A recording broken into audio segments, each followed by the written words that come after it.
నకిలీ విత్తనాల అమ్మకాలు యథేచ్ఛగా సాగిస్తుండడంతో అవి కొని పంటలు పండిస్తున్న అన్నదాతలు తీవ్రంగా నష్టపోతున్నారు.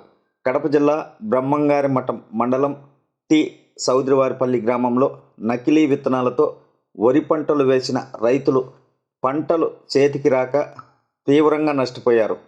అలాంటి వారికి ప్రభుత్వం నష్టపరిహారం చెల్లించి నాసిరకం విత్తనాలు అమ్మిన వారిపై క్రిమినల్ కేసు నమోదు చేయాలని రైతు సంఘం కడప జిల్లా కార్యదర్శి దస్తగిరి, సిపిఐ నాయకుడు సునీల్ కుమార్ డిమాండ్ చేశారు.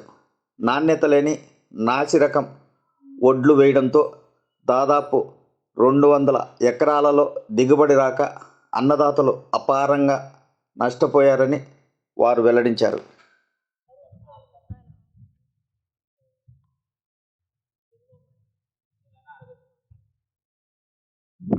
బ్రహ్మంగారిమఠం మండలంలో సోదరవారిపల్లి గ్రామంలో రైతులు 25 మంది రైతులు దాదాపు 200 ఎకరాలు వరి పంట సాగు చేశారు.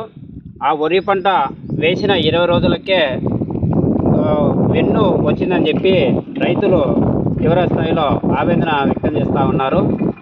ఈ విత్తనాలు కాజీపేటలో కొత్త ట్రేడర్స్ అనే ఎరువుల అంగట్లో, విత్తనాల అంగట్లో ఒట్లు తెచ్చి ఇక్కడ మేము నాటామని చెప్పి ఇక్కడ ఉన్నటువంటి రైతులు నా పేపర్లో కూడా వచ్చి ఉంది.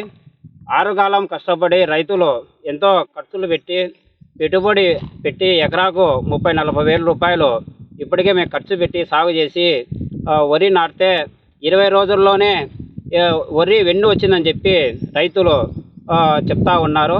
ఈ రకంగా రావడం వల్ల రైతులు తీవ్రంగా నష్టపోతారు.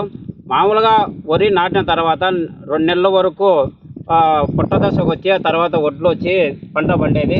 20 రోజులకే వెన్ను రావడంతో రైతులు తీవ్రంగా నష్టపోతారు.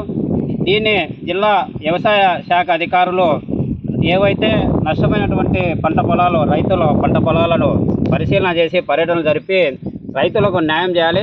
అట్లాగే జిల్లాలో దీనికి సంబంధించినటువంటి అధికారులు క్షేత్రస్థాయిలో రైతుల పంటలు ఏవైతే వడ్లు NDLR రకం నాటినారో దానికి సంబంధించినటువంటి రైతుల దగ్గర బిల్లులు కూడా ఉన్నాయని చెప్పి చెప్తా ఉన్నారు.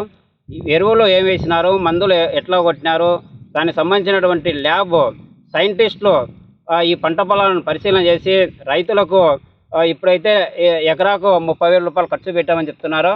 దీని పంట వచ్చిన తర్వాత ఏ మేరకు పంట వస్తుంది, ఎంత నష్టపోతున్నారని చెప్పి రైతులకు నష్టపోకుండా జిల్లా వ్యవసాయ శాఖ అధికారులు, సైంటిస్టులు ఈ ల్యాబ్కు పంపించి రిపోర్టు బహిర్గతం చేసి రైతులకు న్యాయం చేయాలని చెప్పి తెలియజేస్తా ఉన్నాం. అట్లాగే ఏవైతే కాజీపేటలో కొత్త ట్రేడర్స్ వాళ్ళు నకిలీ విత్తనాలు, నాసిరకమైనటువంటి విత్తనాలు రైతులకు అమ్మినారో వారిపైన చర్యలు తీసుకోవాలి. రైతులను మోసం చేసినటువంటి కొత్త ట్రేడర్స్ పైన క్రిమినల్ కేసులు నమోదు చేయాలి. రైతులకు నాణ్యమైనటువంటి విత్తనాలు ఇవ్వకోకుండా అన్నదాతలను మోసం చేసినటువంటి కంపెనీల పైన చర్యలు తీసుకోవాలని చెప్పి ఏపీ రైతు సంఘం కడప జిల్లా కమిటీ తరఫున డిమాండ్ చేస్తూ ఉన్నాం. దస్తగిరి రెడ్డి, ఏపీ రైతు సంఘం జిల్లా కార్యదర్శి, కడప.